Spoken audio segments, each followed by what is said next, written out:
Estudo Bíblico 12.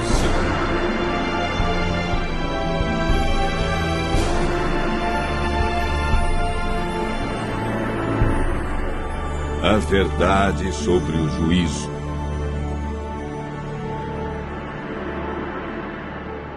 Um fato bíblico indiscutível é que todos os seres humanos, de todos os tempos, enfrentarão o julgamento de Deus. Disse Salomão: porque Deus há de trazer a juízo todas as obras, até as que estão escondidas, quer sejam boas, quer sejam más. Eclesiastes 12, verso 14. De que modo ocorrerá esse julgamento?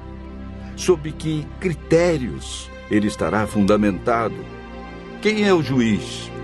Como podemos ser absolvidos? A Bíblia nos responde.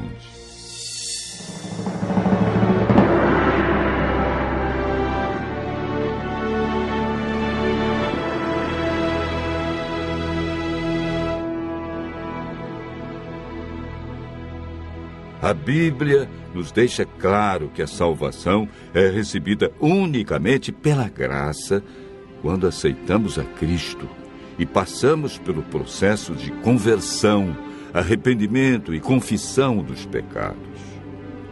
O Espírito Santo cria em nós o desejo de obedecer, nos capacita a seguir os mandamentos, a testemunhar publicamente o novo nascimento através do batismo e a desenvolver a perseverança até a volta de Jesus. Muitos de nós, quando ouvimos falar sobre o juízo, ficamos temerosos.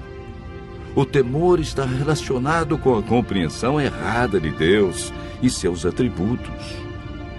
João diz que Deus é amor.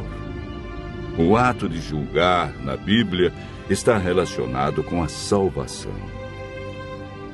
O apóstolo Paulo nos esclarece como será estabelecido o juízo de Deus. Bem sabemos que o juízo de Deus é segundo a verdade contra os que praticam tais coisas. Através deste texto, podemos concluir que o juízo de Deus será segundo a verdade. Muitos perguntam: o que é a verdade? João relata as palavras de Jesus: santifica-os na verdade. A tua palavra é a verdade. O salmista afirma que a lei de Deus é a própria verdade. João descreve no Apocalipse como será efetuado o julgamento.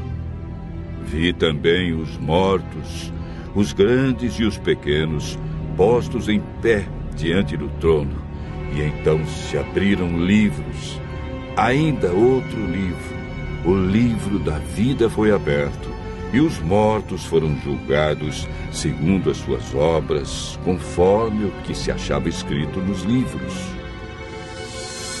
A Bíblia faz referência ao livro da vida, onde estão escritos os nomes de todos aqueles que aceitaram a Cristo como seu Salvador e são seus seguidores.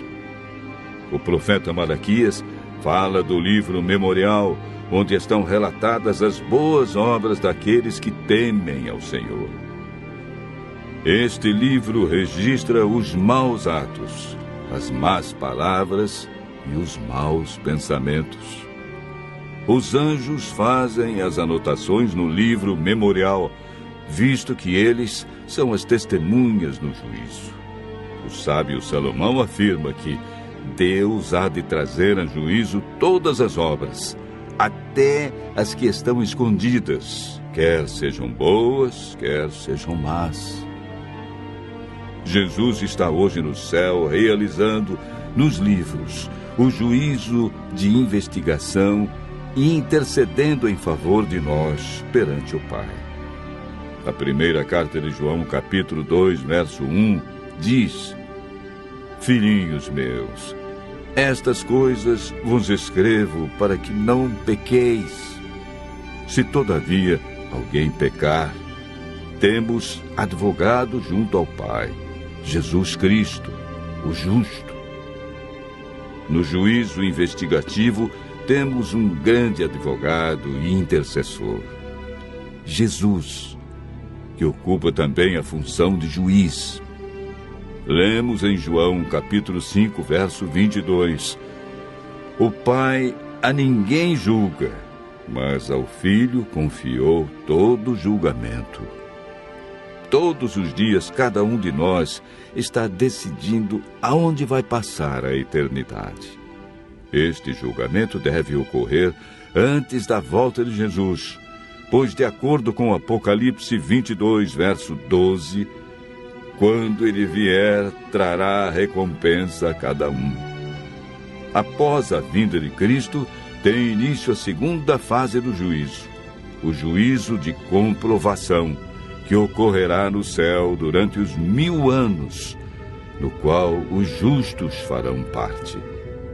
Após os 1000 anos, haverá o juízo executivo, ou juízo final, quando aqueles que não aceitaram o plano de salvação receberão a triste sentença de morte eterna, e os justos viverão eternamente com Cristo, recebendo um novo e eterno lar.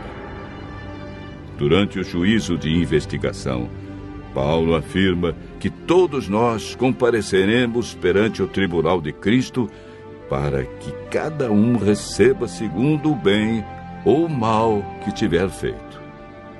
Em todo julgamento, precisamos de um advogado e um juiz.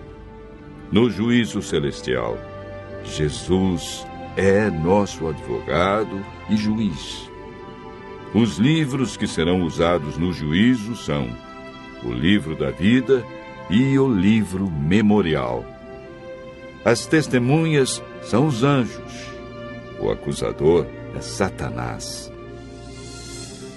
Um aspecto muito importante a ser visto na palavra de Deus é a definição da norma ou padrão pelo qual seremos julgados. Tiago 2, verso 12, diz: falai de tal maneira, e de tal maneira procedei, como aqueles que hão de ser julgados pela lei da liberdade. Viver em conformidade com a lei de Deus trará liberdades no juízo. Deus espera que cada um de nós seja aprovado no juízo. De tudo o que se tem ouvido, a suma é: teme a Deus e guarda os seus mandamentos, porque isto é o dever de todo homem. 2 Coríntios, capítulo 6, verso 2, afirma: eu te ouvi no tempo da oportunidade e te socorri no dia da salvação. Eis agora o tempo sobremodo oportuno. Eis agora o dia da salvação.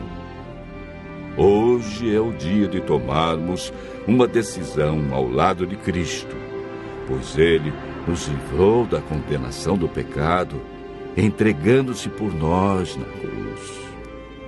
Aceite hoje o amorável convite de Jesus. Vinde a mim, todos os que estão cansados e sobrecarregados, e eu vos aliviarei. Tomai sobre vós o meu jugo e aprendei de mim, porque sou manso e humilde de coração, e achareis descanso para vossas almas. Porque o meu jugo é suave e o meu fardo é leve. Continue ouvindo a voz de Deus e praticando seus ensinos, pois nenhuma condenação há para os que estão em Cristo Jesus.